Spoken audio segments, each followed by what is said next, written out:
Good morning and good afternoon, everyone. My name is Mr. Porter. I'm working with the 9th grade mathematics team as well as with the IB team this year. Welcome to the first installment of the Teacher Speak Alouds. And so what we're going to be trying to do here is give students an opportunity to get small snapshots of what we're discussing in class through the longer Zoom sessions. And that's why this is a particularly special event. I'm taking out the critical elements of the Zoom recording and reducing it down to the critical elements of what it takes to actually solve the problems. One that I think are important, or that the county says are important for an upcoming assessment, or based upon my looking over the data, something that I've identified needs to be really focused on. So today's conversation will be on average rate of change. I want to make sure that I have a very good approach that the students can really take hold of and then duplicate for themselves. All right, so let's get started.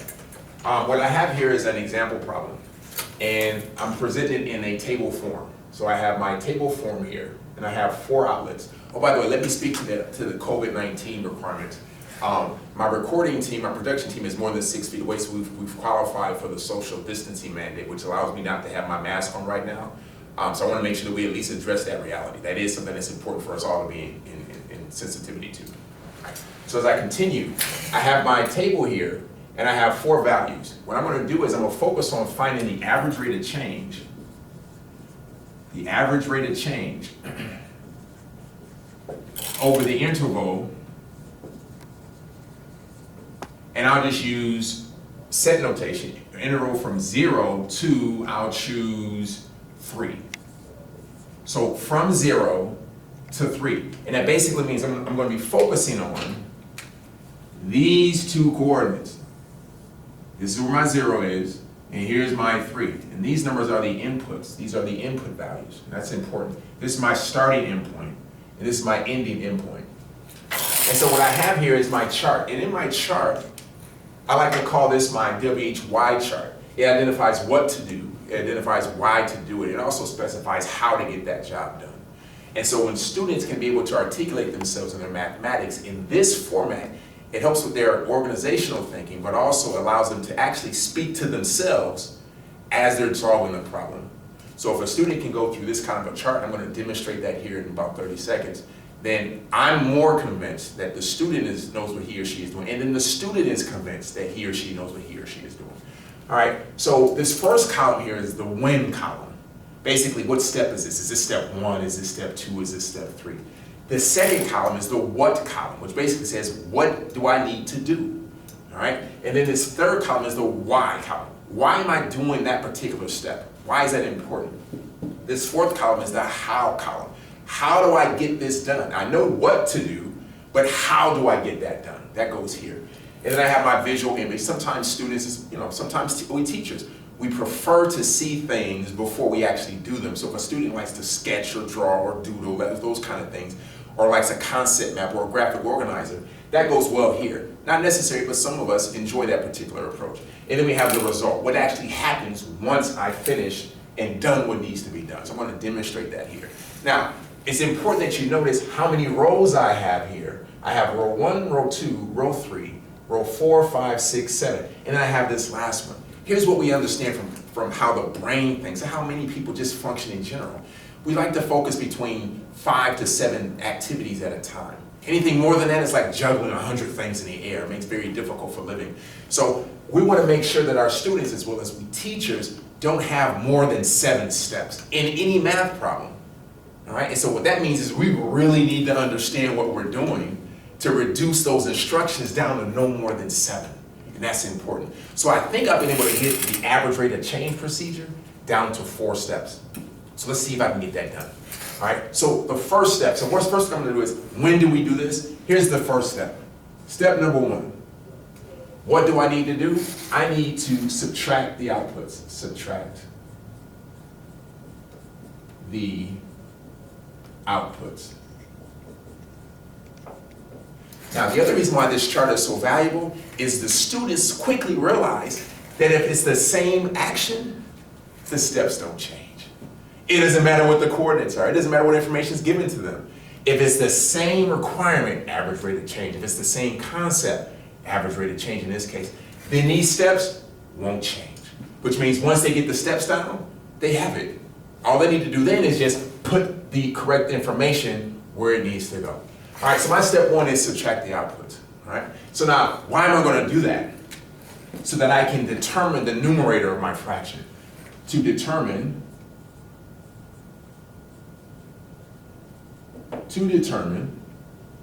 the numerator.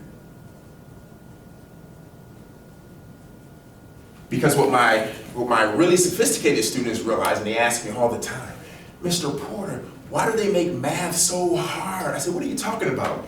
They said, average rate of change, that's 4 words. I said, yeah. They said, that's the same thing as slope. I said, you're exactly right. It's the same exact thing as slope. They said, well, Mr. Porter, if slope is 1 word, why do they give us 4 words and slope is nowhere in those words? They're making it difficult for us. I said, well, you gotta make sure you're paying attention. We don't wanna get questions wrong on the test when they say average rate of change, if you know it really means slope. And if they say slope on the test, you also need to know it means average rate of change, all right? So now that we have that part done, now how do we do that? Just subtract, subtract. And the way you're going to subtract is, you're going to subtract the right number, the right side number, right side, minus the left side. And that's important. You're going to subtract the right side number minus the left side. So here's my coordinate right here. This is going to be 3, 3. We know how to convert tables to coordinates. That's 3, 3. This is 0, 3. All right? Now, I don't need a visual image, but I'm going to do this. I'm going to do subtraction right now. So my right side number is the 3. So I'll write that here. I got 3. And I'm going to subtract. And my left side number is this is negative 3. We teachers make mistakes also. It's not a problem. It's negative 3. So then, as my students know, we always like to put negative signs inside parentheses. All right? So then 3 minus a negative 3, that's the same as this. 3 plus 3. And that gives me 6. All right. Now, step number, that's all of row 1. The entire step is thought out. And I've talked it out with you. This is the same type of expectation that we have of our students. Because when a student can do the exact same procedure that I've just said and can explain it in their own words, I as a teacher have to be convinced. That child, that student, that scholar knows what they're doing. Let's get to step 2. Step 2. Subtract the inputs. Subtract the inputs. Subtract the inputs. Why am I doing that? Well, if I figured out the numerator, I gotta figure out the denominator. So this is to determine the denominator. To determine the denominator. Determine the denominator. All right, how am I gonna do that? Same how. Subtract right to the left, subtract right side minus left side. Subtract right side minus left side. All right, no need for a visual image. Let's check it out. Now, some students say, when I say left side, right side, look at this. Left side number, right side number. Some people like to say, some of my students, Mr. Porter, I like start and end, beginning and finish. Whatever makes the most sense for you is how you need to internalize it. I prefer left side, right side, because that's how my brain reads it, it sees it. That's the left side, that's the right side. You may say start, stop. Whatever you need is how you write it inside your chart, because it's your chart. It's how your brain thinks. This is not Mr. Porter's chart. This is your chart that you're showing me how you think. All right, so let's go through the process. So now I've already taken care of these 2 numbers. I've already taken care of this one. All right, now we gotta do this one. These 2 numbers.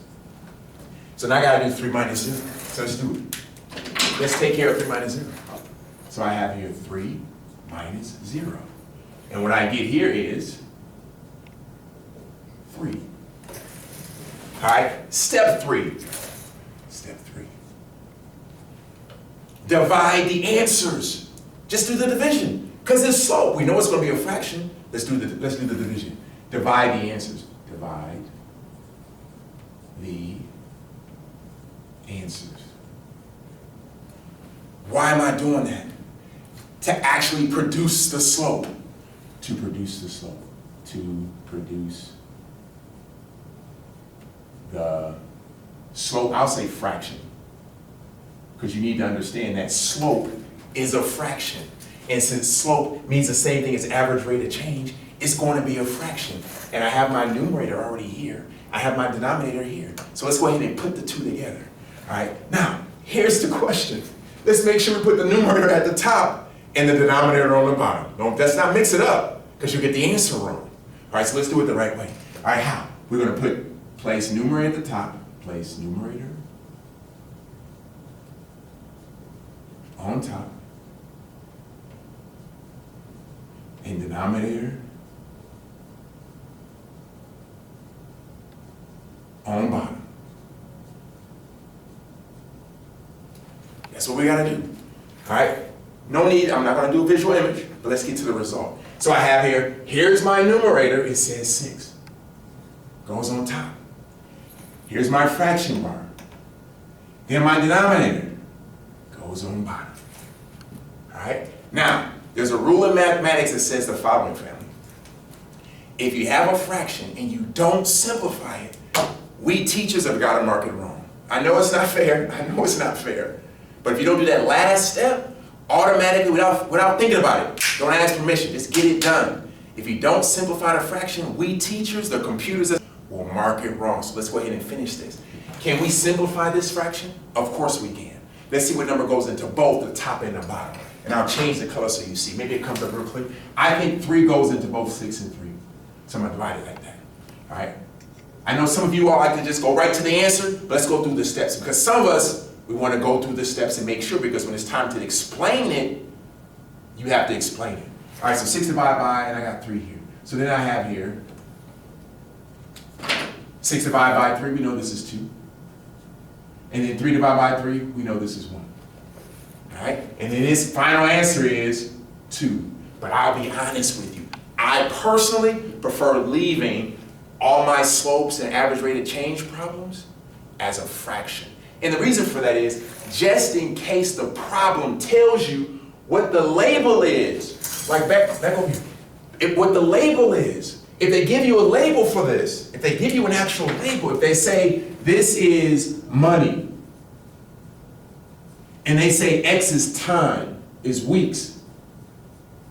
If they give you labels, then when you get your final reduced answer, put the labels with the correct number. So if my 2 is my output, and my output is called money, let's call it dollars, then this will be $2. And then this 1 is weeks. So now I'm just going to write a W here. This is weeks. Now what would this be as a sentence? That's why this piece down here is so important. Meaning of the answer. That's why this is critically important. Gotta have it. Gotta have it. Can you explain what the meaning is in your own words? Sure I can. Here's my sentence. The person earns, why do I say earn? Because it's positive. The numerator, the slope is positive, which means the person's going to make $2. So the person earns or makes, earns $2. Now, I like to read that fraction bar as the word every. Every 1 week. That's the meaning of the answer. That's the meaning of it. The person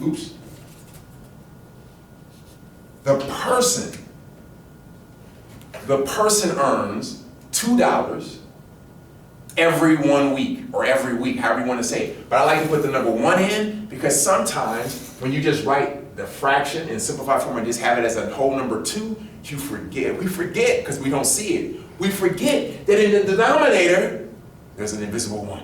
That's why I like to keep it as a fraction, so I don't forget. Now I know, I got 4 eyes, I wear glasses. So my vision's not as good as yours. That's why I gotta see everything, which means I write everything. All all right? So that concludes, oh, by the way, one more piece.